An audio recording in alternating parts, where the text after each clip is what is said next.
Hello friends, welcome back to Aunt Debbie's Boutique. Remember the beginner-friendly sampler quilt that we made a while back? Well, I finally got it back from the Longarm Quilter and I'm so pleased with it. She had about a flu with the whole family and then had to have some surgery, so it's understandable that it took as long as it did. Usually it doesn't quite take this long, but we certainly need to give her the grace she needs for problems like she has been through. So it was worth waiting for, I will say that. I just love the quilting on it. I don't know if you can see, but there's little bumblebees here in the quilting, in the pattern that I chose. And I chose metallic gold thread. Let me show you the back. You can see the pattern, but the back is so busy that it kind of fades in with it too. But it's got metallic gold on it. So this really just brings out the bee theme, and I'm just tickled to death with it. So the last step before we have a finished quilt is to put our binding on. Now I've gone ahead and cut the binding. It was 2.5-inch strips by the width of the fabric, which will net you about 40 inches.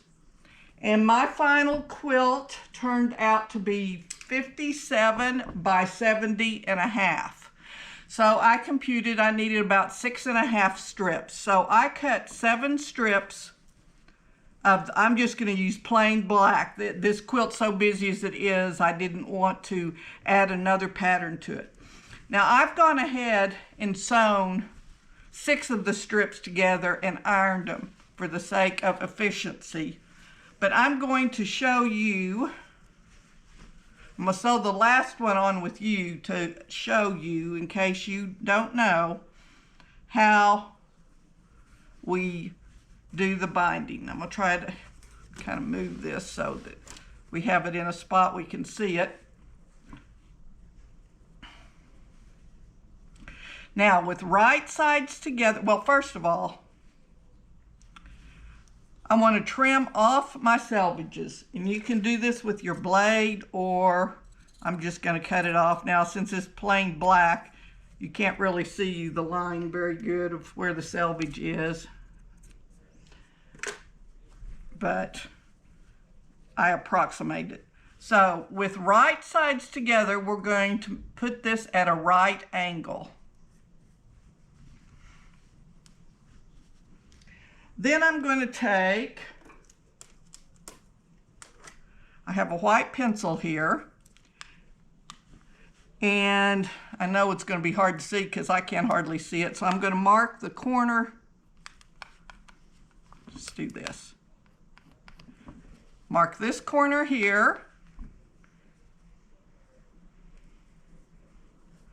and then line it back up. And right here where this corner ends, I'm going to put a little mark. And then I'm just going to draw a straight line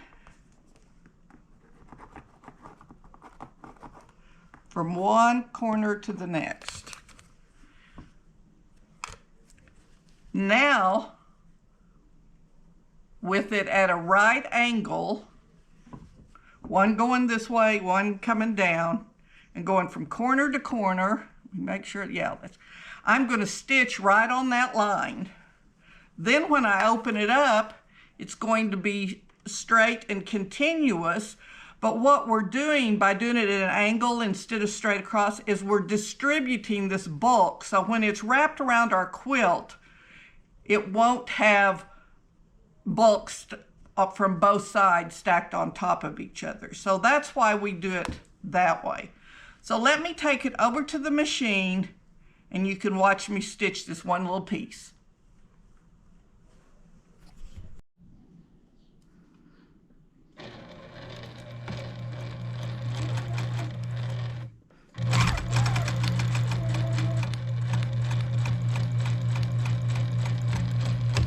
Now I did backstitch at the beginning and the end, but I don't know that that's necessarily necessary because it's going to be crossed with another seam when we sew it onto the quilt. Now I'm going to trim it to about 1/4 inch. I'm going to open it up, and this time I'm going to press the seam open, again, just to help distribute the bulk, since it's not going to be crossing another seam where we need it on one side and then the other. I just want to help distribute the bulk, and I'm going to finish ironing this in half all the way to the end.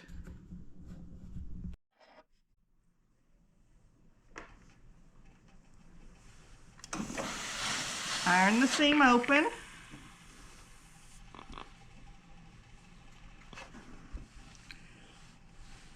Then I'm going to finish ironing this in half all the way to the end here.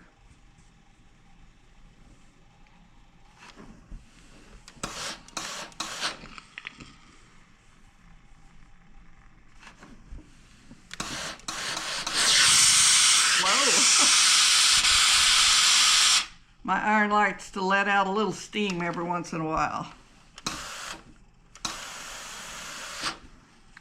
But it's a good iron, so I let it.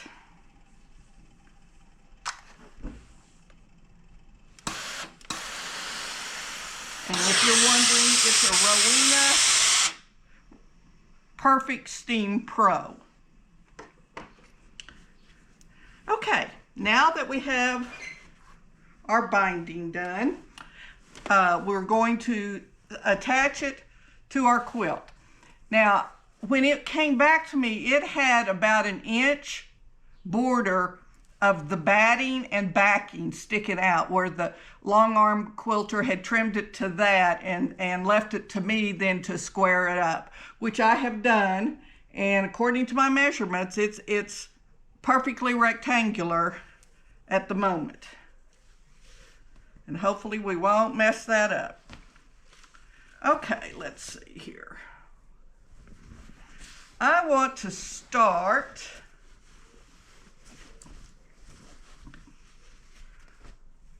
in the middle of one of the long sides. And there's many different ways you can do binding. I've demonstrated on pot holders and on those little prayer quilts like I did.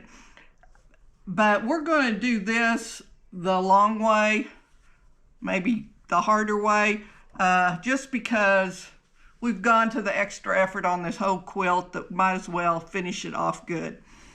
So what I'm going to do, I'm going to sew it from the front, and then I'm going to wrap it around to the back and hand stitch it all the way around. Now that hand stitching is going to take some time, and I don't do that all the time. You can also sew it to the back and then bring it around to the front, and you could hand stitch it on the front if you wanted to, but most of the time when you bring it to the front, people top stitch it on the front. Now what that does is sometimes your top stitching line isn't perfectly lined up with your back, but really nobody ever notices or cares. So that's what I usually do, but I'm going to do it the long way. My mom is old school. She's almost 90, and she insists that every quilt that she does is the binding is hand stitched onto the back. So for her benefit, I'm going to do it today. Now I am going to leave a tail here of 6-8 inches. So when I come all the way around, I'm going to show you how I am going to do the binding so that we don't have a straight line with a lot of bulk on it either. I'm going to do a diagonal lining just so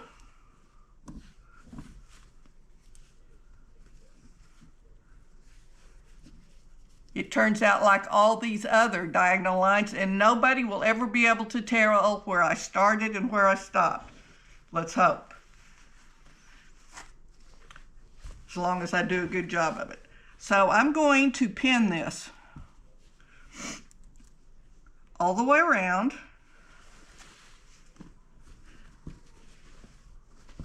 Actually, I probably won't pin it. And I tell you why. A lot of times I'll pin it, and then as I'm stitching, I'll find I have a little bit of excess somewhere that I didn't get it real nice and taut. So what I'll probably do is pin just the first little bit of it, and then lay it down as I go to stitch it. And I am going to put on my 1/4 inch foot that has a little flange on the side of it, a little ridge that will just ride right next to this edge, and therefore my seam will be perfectly even, so when I turn it over and wrap it around, I don't have some places that are real narrow and some that are real wide. So I'm going to pin it to the corner just so I can show you how to do your corners in case you haven't mastered that yet or been taught it. I know I go over this a lot, but I like to keep this channel good for beginners.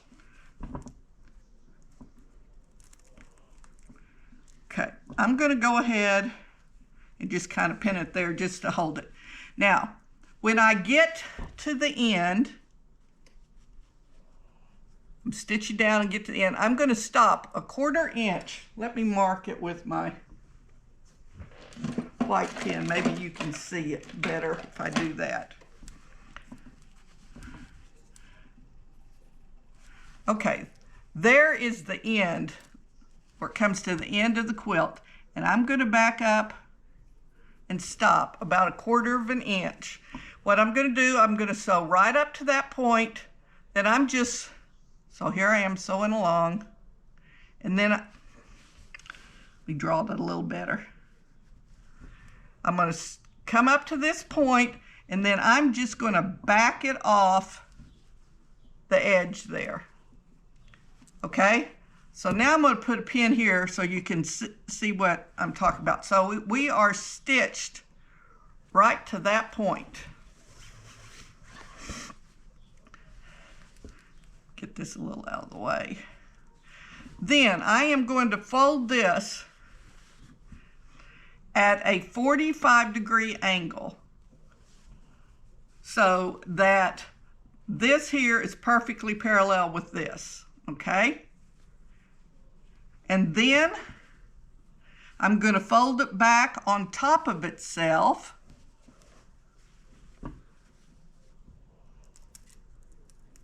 like this.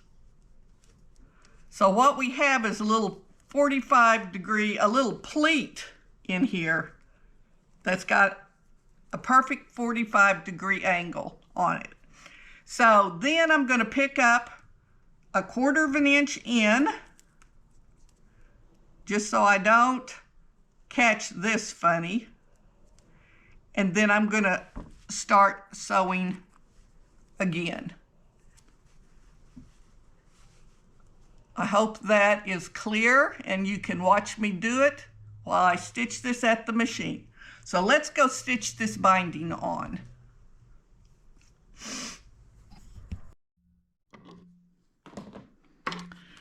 Now here's my foot with the little flange here, that's a little ledge, and I'm just going to keep my quilt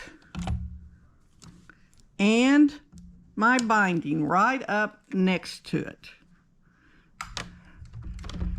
And I am going to backstitch just a little bit. Now I hope I don't bump the camera a lot. This quilt's kind of bulky here, and I'm having to maneuver it in a small space, so I might accidentally bump it a time or two.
took all the pins out there so I could get it nice and flush.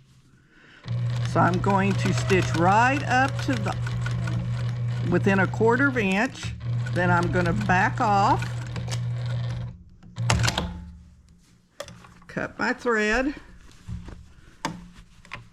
turn it sideways, make a 45-degree angle here, then fold it, let's see, back on top of itself and line it up with this edge. Now I'm going to start 1/4 inch in, and you can feel this ridge right here, and you want to just start right inside it.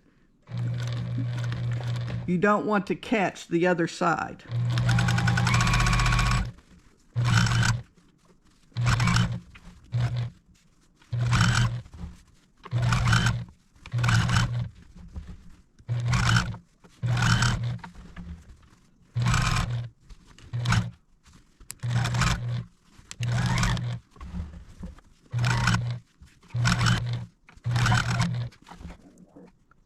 Be quiet.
Okay, I've left another long piece here before we join up with the start of this. So let's take it back over to the ironing table and I will show you how I'm going to do that part. All right, I apologize for the bumps in the camera. It's just such a tight space with the camera right there in my face, and moving this bulky quilt around, it just couldn't be helped. Okay, I cut off the rest of this that was extra, and I've got 2 strips 6 to 10 inches long here. Now I am going to open them both up like this,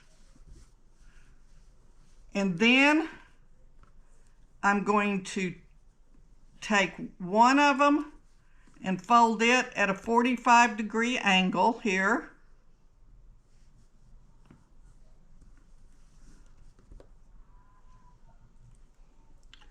And I'll just pin it for the sake of demonstrating this here. Then I'm going to take this other one that is open. Oh, it's going to fall right at a seam, or I think we're going to get past the seam ever so slightly.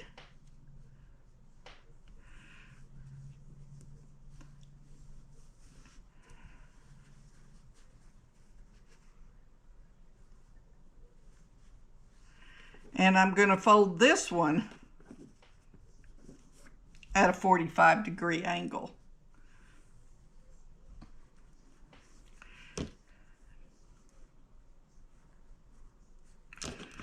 Now I'm going to cut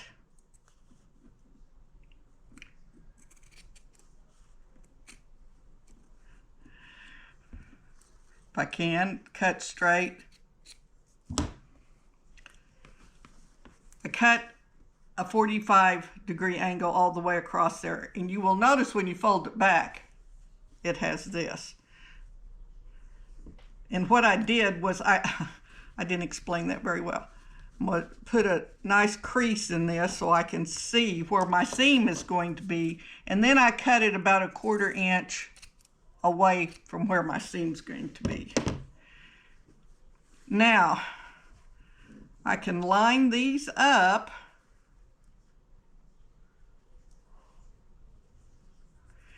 and sew it together with a 1/4 inch seam. And sometimes I need to take a little bit bigger seam. It's just hard to measure it real good. So I will do a 1/4 inch seam, then I'll lay it down and see if it lays smooth, and then it probably won't. I'll probably have to take a little bigger seam, but I'd rather have to do that than have it too short. So I'm going to take this back over to the sewing table and sew that straight across there real quick, and I'll be right back. Okay, here's the seam I sewed. I went ahead and sewed about 3/8 of an inch, maybe even close to 1/2 inch, because I know I always have a little excess. Now, when I straighten it out, it should fit on there. Wouldn't hurt to even take it up just a little bit more. So I might take a little bit wider seam, and then I'm going to complete sewing this back in place. So let me do that, and then I'll show you how we're going to do the back. Okay, now that it's sewn on the top, I wrap it around the back. And you're going to have probably about a 1/2 inch that shows on the back. And you want to keep that as consistent as possible. Now, I prefer to use these little clippies, but I don't think I have enough of them down here in this sewing area, and I don't want to have to go upstairs and dig out more. So I am just going to use pins to wrap it around and pin it. And I'll use the clips on the corners. Okay, I'm going to go this direction, and I'm going to show you how we do a corner, and then I'll pin the rest of it off camera.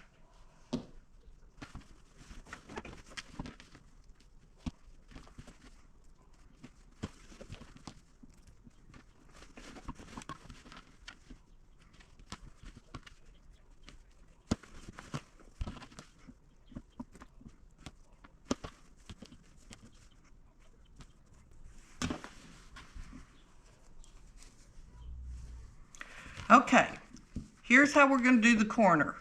We're going to smooth this out flat so that we have an angular fold across the end here. I'm going to go ahead and pin this, let's see, like that. Then we're going to fold it up with this still folded at that angle. Fold it up on top of itself. I'll put a little clip here. That pen gets in the way.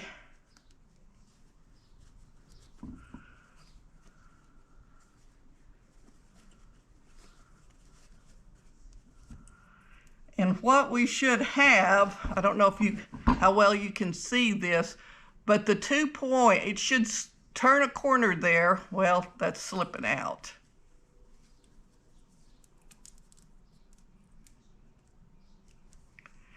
And the 2 points right here should come together.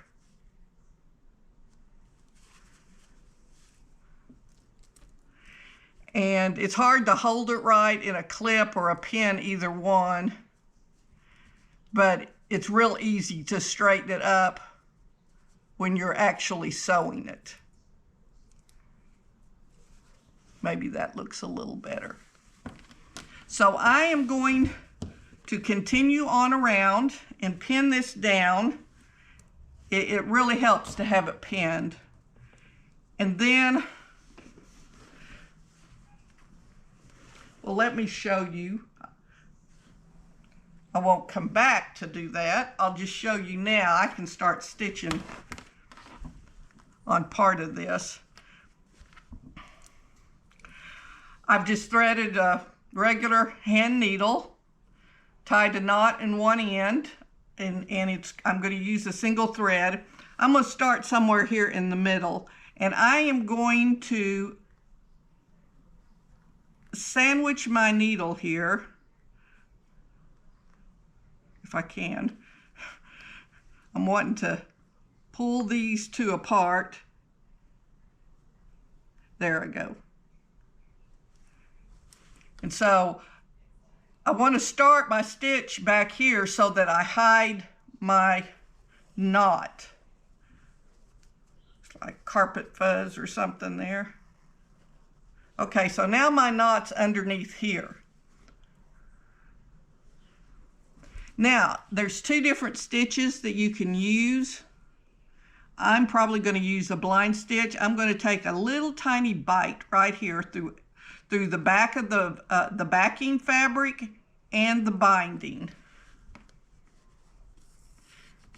I'm not going to let my thread come to this side, to the front. Now, if you want to use a ladder stitch, that's the other one. A ladder stitch, I'm going to take a bigger stitch just so you can see it, but I would do about 1/8 of an inch probably, but I want to take maybe 1/4 of an inch here to show you. You hide your thread in the fabric by taking this long stitch here.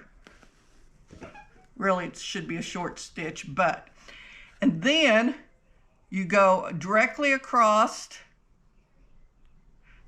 from the place you came out and take the same size little stitch in your backing fabric.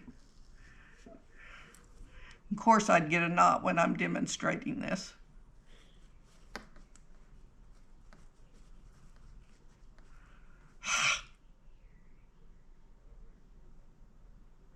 See if I can get it out. There, I did. Maybe. Okay. So you just take turns, little stitch over here, little stitch over here, parallel with this. And that's called a ladder because it's like climbing up a ladder. Now, what I'm going to use is a blind stitch. And a blind stitch is similar to a ladder stitch in that you take a little 1/4 inch or so on your binding so that the thread is underneath it. And then you just come over to your backing fabric and take a little bite, just a tiny little stitch. It's called a blind stitch because it won't show. You want to get it right close, if not even under your binding. And then you take another 1/4 inch or so, pull it through, and then a stitch, just a little bite right there under it. And so all of your thread is hidden under your binding, except for that teeny tiny little stitch, and you keep it tiny. So I will do that all the way. I'm gonna finish pinning it, finish hand stitching it, and then I'm gonna lay this whole quilt out so you can see the whole thing. And hopefully I found an even better place to demonstrate something this big. When I come back, and it'll just be a blink of an eye for you, but it'll be several hours for me, I will have this quilt finished and I will show you the final results. So hang on. All right, I am through with the binding. I have hand stitched it down all the way around on the back. It's about a 1/2 inch on the back, and it's more like a 1/4 inch on the front. And I will go lay it out so you can see the whole thing. But I first just wanted to tell you, thank you for joining me on this adventure. This is the last in this series on the beginner-friendly sampler quilt. And I will also make a compilation video of it so everything is in one place for people who want to refer back to it. So when you see that come out, know that it's the same thing. It's just all combined.